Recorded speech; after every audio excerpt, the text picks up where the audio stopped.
So আমরা আবার একটা নতুন ভিডিও নিয়ে চলে এলাম। এটা হচ্ছে কি একটা বোস জমিদার বাড়ি। তো এটা আসতে গেলে তোমাদের বর্ধমান শহর থেকে আসতে হবে। বর্ধমান শহর থেকে বা বাইরে থেকে কেউ যদি আসো, বর্ধমান স্টেশন থেকে টোটো করে তেলিপুকুর থেকে কলিমপুর থেকে যদি কোনো বলো যে কামালপুর বোসবাড়ি যাবো, তো সেটা চলে আসতে পারবে। এটা একটা জমিদার বাড়ি গ্রাম। এটা তেলিপুকুর থেকে প্রায় 5 কিলোমিটার থেকে 6 কিলোমিটার ডিস্টেন্স হবে গ্রামটা, দামোদরের ধারে। আর বাড়িতে ঢোকার সম্মুখে প্রথমে একটা শিব মন্দির পড়ছে, শিব মন্দিরটা দেখে নাও। আর এটা হচ্ছে বাড়ির মেন গেট, ঠিক আছে। আর এটা সম্ভবত কোনো কালীবেদি হতে পারে, জানি না, তো পরে দেখছি। দুর্গাদালান ঢুকতে দেখো এখানে লেখা আছে এই বোসবাড়ির যে জমিদারিটা পেয়েছে আমাদের বর্ধমানের রাজা, এনাকে জমিদারি দিয়েছিল। সেই জমিদার এরা হচ্ছে অ্যাকচুয়ালি শোনা যায় এরা কলকাতার বাসিন্দা, এখানকার নয়। তো কলকাতা থেকে এরা এখানে এসে বসবাস করছে এই জমিদার বাড়িটা। এই দুর্গাদালানে ঢুকেই প্রথমে দুটো ছোট ছোট ঘর আছে, এই ঘরটা এখন ঢুকবো। এই ঘরটা প্লাস্টার করা আছে। এই ঘরটা খুব একটা বড় নয়, জানি না এটা কিসের ঘর, বাট আছে। বাঁ দিকে আরেকটা ঘর আছে, এই ঘরটা দেখো। এই ঘরটাতে যেমন ওই ঘরটা প্লাস্টার ছিল, এই ঘরটাতে কোনো প্লাস্টার নেই, পুরো জরাজীর্ণ অবস্থা। এটা কোনো মেনটেনেন্স হয়নি এখনো পর্যন্ত, তবে আশা করা যাচ্ছে এটা আবার প্লাস্টার করা হবে, যার জন্য পরিষ্কার করা হয়েছে। আর একটু ভেতরের দিকে দেখা যাবে এখানে কিছু কোনো চাষের কোনো জিনিস আছে, হয়তো সর্ষের খোল টোল বা সর্ষের কোনো গাছ টাছ পড়ে আছে। এই রুমটা অনেকটাই বড়, তো আমরা ঠাকুর দালানের মধ্যে ঢুকে গেলাম। এটা হচ্ছে ঠাকুর দালান, দুর্গা মন্দির, এই বোস বাড়ি। তো এই দিকটা দেখলে দেখা যাবে পুরো জঙ্গল হয়ে গেছে, কারণ এরা তো সব পরিবারের কেউ থাকে না, এখানে কিছু কেয়ারটেকার থাকে তার পরিবারে, তারাই মেনটেনেন্স করে। আর এটা হচ্ছে দুর্গা মন্দির, যে মন্দিরটাতে পুজো হয়। আর এই মন্দিরটা দেখো, মন্দিরটাতে পুরো পায়রা টাকটা দেখতে পাবে, এরকম পায়রা উঠছে সব। আর পুরো পায়রার পায়খানা গোটা মন্দির, এটা পরিষ্কার হয় পুজোর সময়। আর এই যে দুর্গা মন্দিরের যে দুর্গা পুজো হয় তার কাঠামোটা আছে এই দিকটাতে, ঠিক আছে। আর দিকে ছোটো ছোটো কিছু ঘর আছে, রুম আছে। এইটা হচ্ছে হয়তো নাটমঞ্চ কিছু হতে পারে একটা। আর এই দুর্গা পুজোর কিছু রীতি আছে এই গ্রামে যারাই মানে যেখানেই থাকুক না কেন, সেটা বর্ধমান হতে পারে, কলকাতা হতে পারে, আসানসোল হতে পারে, বা বাইরের অন্য কোনো স্টেট বা অন্য কোনো আমাদের দেশের বাইরেও হতে পারে, যারা এই ফ্যামিলির বা বাইরে কেউ থাকে, তারা এখানে পুজোর সময় তারা বাড়িতে প্রত্যেকে আসে। মানে এই গ্রামবাসীর কথা বলছি, আমি পরিবার সবাই আসে এখানে। কারণ এইখানের রীতি হচ্ছে, এই বাড়ির রীতি হচ্ছে কি, এই বাড়িতে যখন কলাবউ স্নান হবে সপ্তমীর সকালে, প্রত্যেকটা গ্রামবাসীর বাড়ি থেকে শঙ্কর ধ্বনি যেন সবার প্রত্যেকের বাড়ি থেকে হয়। তো এই রীতি এখনো গ্রামবাসীরা করে আসছে, তো সেটা আমরা গ্রামবাসীর মুখ থেকে শুনেছি, তাই আপনাদের বললাম। এটা হচ্ছে গ্রামের রীতি।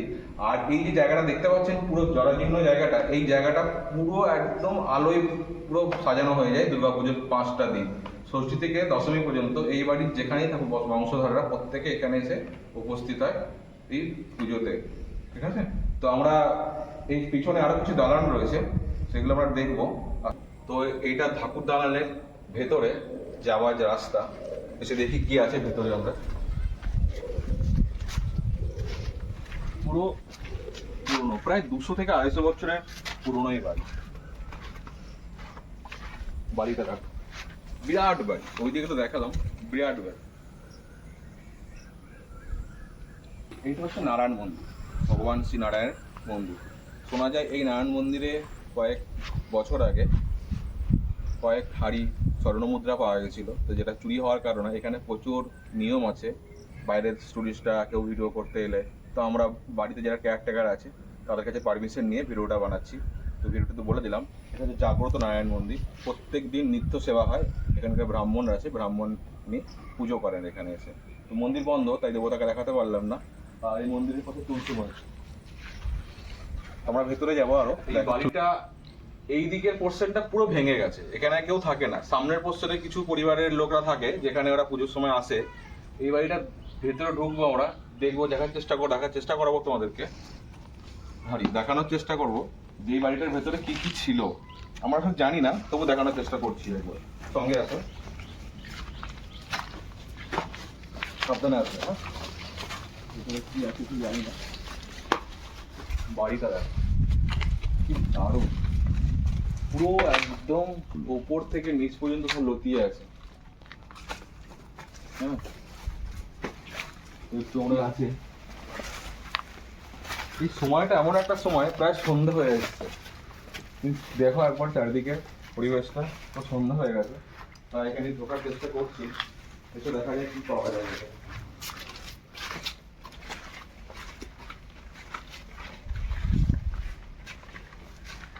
এখানে একটা বাড়ি ছিল, সিঁড়ি আছে।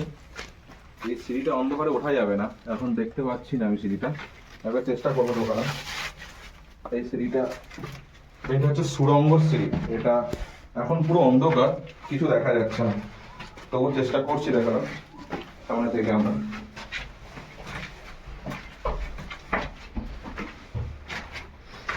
এটা হচ্ছে নিচ পড়ে যাচ্ছে পুরো, এখানে কিছু নেই, সাবধানে যেতে হবে আমাদেরকে। একটু উপরে যাওয়ার চেষ্টা করবো, যদি যেতে পারি। উপরে যাওয়ার চেষ্টা করছি, দেখি কত পর্যন্ত যেতে পারি।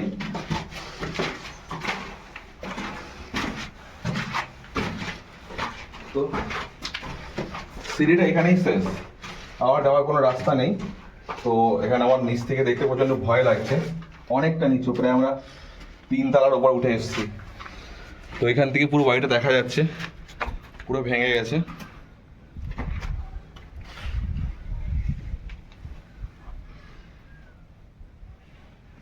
তোমরা বাড়িটা দেখো একবার, বাড়িটা যে কত পুরনো, প্রায় 200 থেকে 250 বছর হবেই অনুমান করছি। এখানকার মানুষও বলছে। এই বাড়িটার পেছনে একটা সুন্দর পুকুর আছে, আর আশেপাশে গ্রাম আছে। তো পুকুরে মাছ আছে প্রচণ্ড, কলা গাছ, কলার মোচা ধরে আছে এখানে এই গাছটাতে।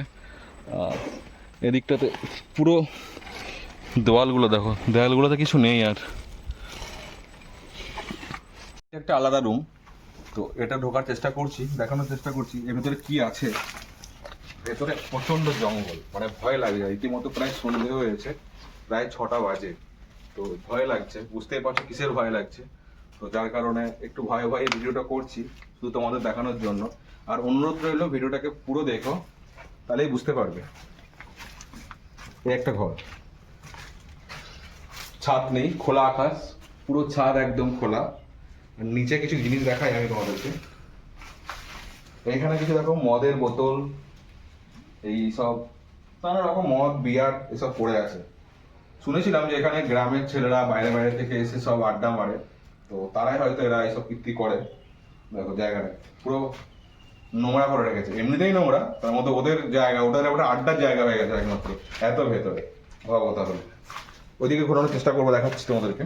এইদিকে আরেকটা ঘর আছে, এই জায়গাটা দেখো, পুরো জায়গাটা পুরো জঙ্গল, মানে রীতিমতো ভয় পাচ্ছি আমি। দেখো এইখানে প্রচুর ছোট ছোট রুম, প্রচুর ছোট ছোট রুম আছে। এত রুম তৈরি করেছে, তাহলে ভাবতে হবে ফ্যামিলি কি রকম ছিল, মানে কত লোক ছিল এই ফ্যামিলিতে। এদিকে আসছি আমরা,